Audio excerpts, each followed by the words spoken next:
علماء کو چاہیے مسجدوں کو وقت دیں اور عوام کے ساتھ اختلاط کریں اور عوام کو مسجد میں نماز کی تعلیم دیں۔ خدا کی قسم یہ علماء انبیاء کے وارث اس لیے اس فضیلت کے لیے نہیں ہے کہ علماء انبیاء کے وارث ہے، یہ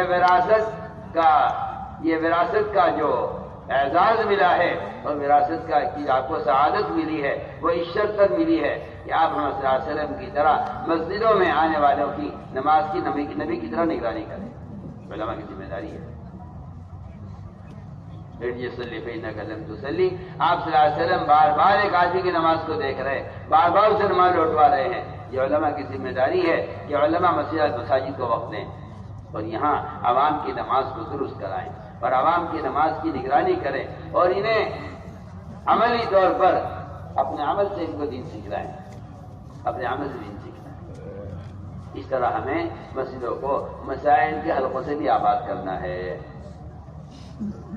اس طرح مسجدوں کو مسائل کے حلقوں سے بھی آباد کرنا ہے، اس طرح ہمیں مسجدوں کو فضائل کے حلقوں سے آباد کرنا ہے۔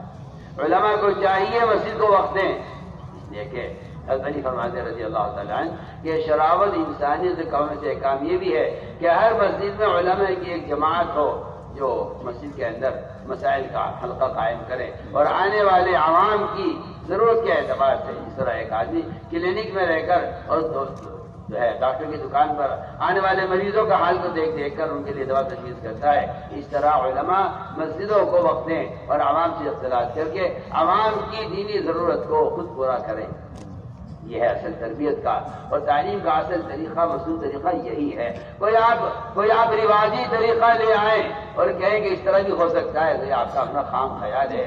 یہ محمد صلی اللہ علیہ وسلم کے طریقہ تعلیم سے ہٹا ہوا نظام ہے جس میں تعلیم کا، تربیت کا، ہدایت کا کوئی وعدہ نہیں ہے۔ میں بالکل آپ سے بے تکلف کہہ رہا ہوں، تعلیم کو لاؤ نبی کے طریقے پر۔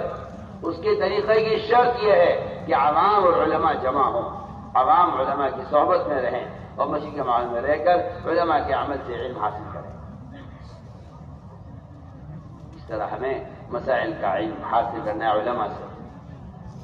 مدارس قائم کرو ہر جگہ اور بات کی پوری کوشش کرو کہ ہمارا وہ پاکیزہ مال جو زکوٰۃ دے کر پاک کیا ہے ہم نے، یہ پاکیزہ مال دین کے شعبوں پر، مکاتب پر، مساجد پر، مدارس کے قائم کرنے پر، اس پر خرچ کرو۔ اس طرح ہمیں ہر جگہ مدارس کے قائم کرنے کی بھی کوشش کرنی ہے اور اپنی اپنی مسجدوں میں وہاں کے مقامی علماء سے کہیے کہ آپ مسجد کو وقت دیجیے تاکہ آپ سے ہم نماز سیکھیں، ہم آپ سے غسل کے فرائض سیکھیں، ہم آپ سے وضو کا طریقہ سیکھیں۔ اسے چاہیے یہ یوں نہ کہہ دیں عالم کے جاؤ وہاں سے بازار سے کتاب لے کے سیکھ لو وضو، یہ کوئی طریقہ نہیں ہے تعلیم کا۔ تو مجھے آپ کو اعتراض ہو تو ہوا کرے، مجھے اس کی کوئی پرواہ نہیں ہے، لیکن میں آپ سے کہنا چاہتا ہوں کہ آپ کھلا دیں عوام کو جاؤ کتاب لے کے سیکھ لو، یہ کوئی طریقہ ہے؟ یہ کوئی طریقہ ہے؟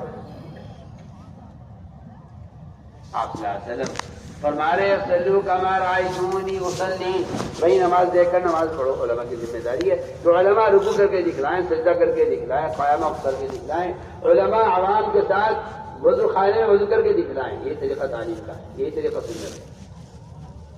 آپ روایتی طریقوں کو سنت کے مقابلے میں لا کر سنتوں کو مٹانے کی کوشش نہ کریں۔ میں بالکل بے تکلف آپ سے کہہ رہا ہوں۔ نے کہا کہ نبی کا طریقے پر ہمیں وضو کر کے بتلائیے۔ انہوں نے کوئی بیان نہیں کیا، تقریر نہیں کی، تو مفلس صاحب کا تسلیم نہیں کرایا، کوئی وہاں عراق میں رہ کر کوئی کتاب نہیں لکھی وضو کے طریقے پر اور چھپا کر وہاں تقسیم کرا دی ہو کہ لو وضو کا طریقہ سیکھ لو، فرمایا لوٹے میں پانی لاؤ، مجھے اونچی جگہ بٹھاؤ، میں بیٹھ کر میں وضو کر کے دکھلاتا ہوں کہ میں اللہ کے نبی کو وضو کرتے ہوئے کیسے دیکھا ہے۔ یہ طریقہ ہے، یہ طریقہ تھا تعلیم دینے کا۔ تعلیم کتاب سے نہیں دی جاتی تھی،